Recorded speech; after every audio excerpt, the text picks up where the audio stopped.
কিছু কিছু মুভি থাকে যেটা শেষ তো হয়ে যায়, বাট তারপরও সেটা স্টোরি আমাদের মনের মধ্যে চলতে থাকে। এই মুভিটা এমন একটা টপিক নিয়ে বানানো হয়েছে যেটা দেখে মনে হবে আজও আমাদের দেশে কোথাও এমন কিছু হচ্ছে।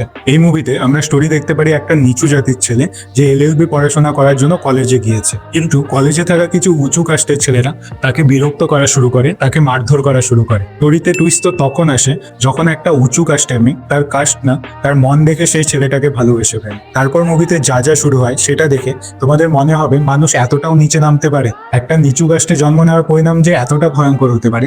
শুধু সেই ছেলেটা না, সাথে ওর পুরো ফ্যামিলিরও সেই জিনিসটা সাফার করতে হয়। মুভিতে একটা সিন আছে কুকুরকে নিয়ে, সেটা দেখতে নিয়ে তোমাদের মনে হবে ভাই এরা মানুষ না অন্য কিছু। মুভিতে সাথে সাথে একটা কিলারেরও স্টোরি দেখানো হয়, সেটা নয়তো থাক, সবকিছু বলে দিলে তোমরা মুভি দেখার সেই মজাটাই পাবে না। মুভিটার নাম হলো ধারাক 2, নতুন রিলিজ হয়েছে।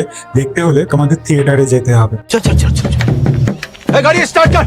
না হলে এর অরিজিনাল ভার্সন পেরিয়ারাম পরুমাল অ্যামাজন প্রাইমে অ্যাভেলেবেল আছে। আর হ্যাঁ, তোমরা যারা অলরেডি মুভিটাকে দেখে নিয়েছো, তোমাদের কেমন লাগলো নিচে কমেন্ট করে জানিও। আজকের মতো এতটুকুই, দেখা হবে নেক্সট ভিডিওতে। টাটা।